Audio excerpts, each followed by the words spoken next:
today we're going to go ahead and cover the installation and setup of Infrascale's bare metal solution. So to do this, we first need to have an endpoint backup account created, which I'm not going to cover in this one, but it's as simply as going down to endpoint backup and then backup accounts and then clicking the create backup account button. Once you've created that backup account, we want to assign a StorageCraft license to it. And then once we've assigned a license to it, we want to install both tools and configure them. So first and foremost, to assign a license, you need to contact, step one, contact your sales and support to get a license. And once you have a license, you can go down to the endpoint backup and add on licenses. So from here, you can just click assign licenses and then type in the name of the account that you want to assign the license to here. And any desktop here. So I've got a desktop here that I use. And then I check the StorageCraft ShadowProtect v5 and I hit add. And there is my license key right there. We'll be back to this later. So for now, I'll minimize this. And then I'll jump over to the machine. And I went ahead and downloaded the online backup recovery manager for endpoint backup and the StorageCraft ShadowProtect software as well. So let's go ahead and set them up. Go ahead and open this up. Confirm, and it's going to usually ask you for dependencies. I've had the software installed at various times on these machines, but you might have to download and install .NET Framework. And if you have it, it'll do that at this time. It might also require a reboot, so be aware of that. So once I've got it installed, you see it popped up here. I can log in, and then I can hopefully remember the password and log in here. So once I've logged in, you'll see our backup interface. Now, real quick, I could pick files and folders, but that's not what we want to do here. We want to monitor a folder to keep track of the imaging, especially if you're using like ImageManager to consolidate images. You'll want to be able to keep track of that as well. So to do that, we would hit the little gear box here, and then we would add a connection, so hit add. And then now I have a data disk, and real quick aside, so if I bring this up and I go to my PC here, note that I've got a separate disk. And whether this is a network attached storage or local disk, you do need disk locally that is not part of the backup to be a repository for the images. So I could have the E disk on the same machine and image the C drive. And maybe if I have like 4 or 5 disks on this machine that I need to back up, I can dump those images off at a network location and a NAS device or something like that, right? But you do need separate storage that isn't being backed up to deposit the images as a stopping point for the backup to pick it up, but also to not interfere with the other images on the machine. So just wanted to mention that. And if you want, you can create an images folder. I generally recommend that, especially if you're going to use ImageManager to manage the images. But for now, we'll just go to the backup, and then we've already chosen the E drive, and then there it is right there. I can tell it to replicate, forever save, move files, or keep them temporary.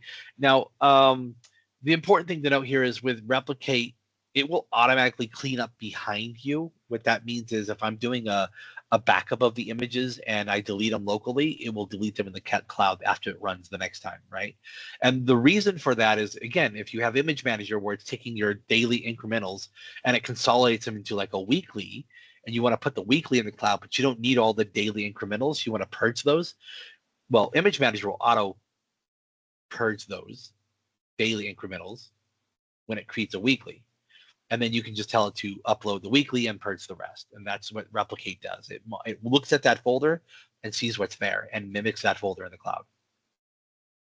You can then tell it to back up at the end of the wizard. You can also say, hey, backup as a service, which you definitely want to set up so that it runs in the background. So your backups can run after your images run when you're not around. And then you can tell it where to set the images. For now, I'm just going to say, let's configure that. I don't need to run anything. I just want it configured. Now, the next thing I want to do is set up the StorageCraft. So I will go back to my downloads and I will set up StorageCraft. Click yes, confirm the language, and go ahead and install this. Now, once I have installed StorageCraft, and it will take just a moment, I'll need to license it. And once I license it, I'll need to set it up. So it might take a second to license this as I put in the key, but I can set it up before I even license it later though too, so that's also viable.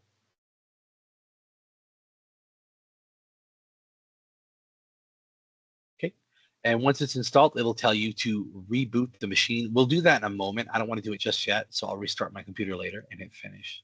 Now, I'm done with this part. So StorageCraft is installed. I'll go ahead and minimize Endpoint Backup, and I'll go over to the start, and I'll scroll down, and I'll choose StorageCraft, and then ShadowProtect, and click yes. So this will launch this up. Sometimes when you launch it the first time, it'll ask you to license it if you haven't yet. You can do that by going to Help, and then register, or excuse me, product activation. And you put in the serial number that you've got from the Infrascale dashboard, and then your name and then the organization. Now, once that's set up, I want to go ahead and run the wizard. So I click on the wizard and choose backup. Click next. And I want to choose the disk I want to backup. So I'll choose the C drive on the left, and I'll click next. And then I can say, let's just choose where I'm going to drop it off. Now, if you pre-configured the destination, so you see here it says destinations here in the tab, you can tell it there's a network storage over here, and that's how you connect that. You have to do that first if you want to replicate the images to network attached storage. You just choose the destination or create a destination, and it'll appear here as an option. For now, I just want to drop it off on the E drive. And there it is. So it's going to do an image of the C drive to the E drive.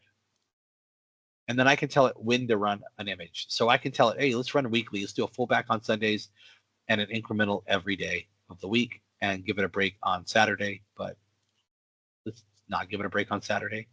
Notice that it's going to run at 8 a.m. and it's going to stop taking backups at 6 p.m. Now, essentially what's going to happen is I can tell it how often to run the jobs. In this instance, I told it every 60 minutes. If I want, I can say, no, run every 4 hours, right? So that's, or every couple hours, right? So now I've got how many hours I'm going to run this. So it's going to run at 8 a.m. and it won't run beyond 6 p.m., right? So that's important to know. So I'm going to do 3 backups a day every couple hours. We'll click next. And then I can enter a password and add image splitting. Let's not do that. There's also other things that you can do as well. If you want to run an image out of the gate, you can execute now. You do need to restart your machine after installing StorageCraft. It is required, otherwise it will fail. But for now, I'm just going to say, no, that's okay. I wanted to finish set up. And now I've got my job set up. I know that it's going to run a backup image of the C drive to the E drive. And I know that if I go to my folder, it's going to drop it off here in the E drive right here. And then because I have my endpoint backup set up, it's going to monitor the E drive and ship that off directly to the Infrascale Cloud. All right. Any other questions on any of this, you can reach out to support. We're happy to run through this with you. I'm going to go ahead and close this off, and you can see that it will automatically run at this point because all the policies and schedules are set up. So thank you for your time today. I hope you learned something. And again, if you have any questions, please reach out. Take care. Bye.